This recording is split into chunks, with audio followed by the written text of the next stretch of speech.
Facing a tough re-election, UK Prime Minister David Cameron promised that if he won, he'd schedule a public referendum on whether the UK should leave the EU.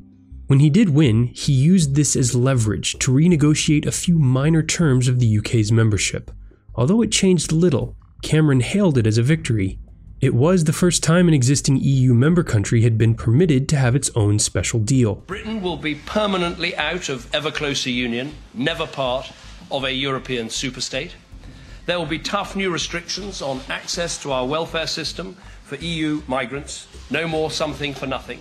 The deal was dependent on Britain choosing to remain in the Union during the referendum scheduled for June 2016. By campaigning hard for the Remain side, Cameron also made it a referendum of sorts on his time in office, while giving his rivals and critics who wanted him out an extra incentive to push for Brexit. Chief among those urging Brexit were right-wing politicians who relied on inflamed rhetoric and misinformation. One of the primary Leave arguments was that the UK, as one of the wealthier countries in the Union, was contributing too much money to the EU budget. Another factor that pushed Britain toward the exit was terrorism. A string of attacks, some carried out by immigrants, had hit Europe, including the devastating November 2015 violence in Paris that killed or injured nearly 500 people. A look at the data also helps us understand why immigration was a key issue. Compared to the 4 other European countries with more than 40 million residents, the UK has the highest population density. The US, if you're wondering, is 6 times less crowded than the UK.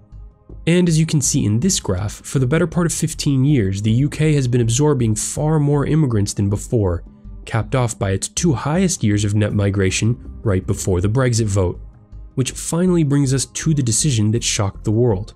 By a narrow vote of 51.9 to 48.1, the United Kingdom decided to leave the European Union. The consequences were immediate. Cameron resigned and the value of the British pound plummeted. Today, it remains around 15% lower against the dollar. Theresa May, a member of Cameron's cabinet, had been against Brexit, but in a cunning move, chose not to publicly campaign, positioning her perfectly to succeed Cameron as Prime Minister when Brexit passed.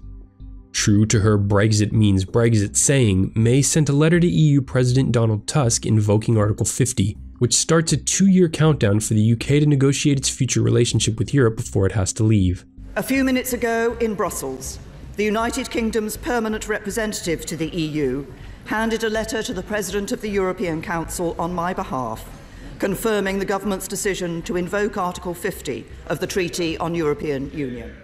2 years isn't a very long time to get through the long list of key points, which include whether the European Court of Justice will continue to have jurisdiction over the UK, whether the UK will reject the EU's Human Rights Act in favor of writing their own British Bill of Rights, how the security and crime-fighting relationship will work, how much the UK will pay for EU projects and programs that it committed to before Brexit, what the rights are for EU citizens living in the UK and vice versa for Britons living in the EU, what will happen to Scotland, who voted to remain in the EU by a large number of 62 to 38%. There is some talk that it will leave the UK and become an EU member. What will happen along the land border between Northern Ireland of the UK and the Republic of Ireland, an EU member state? There is currently a common travel area between the UK and the Republic.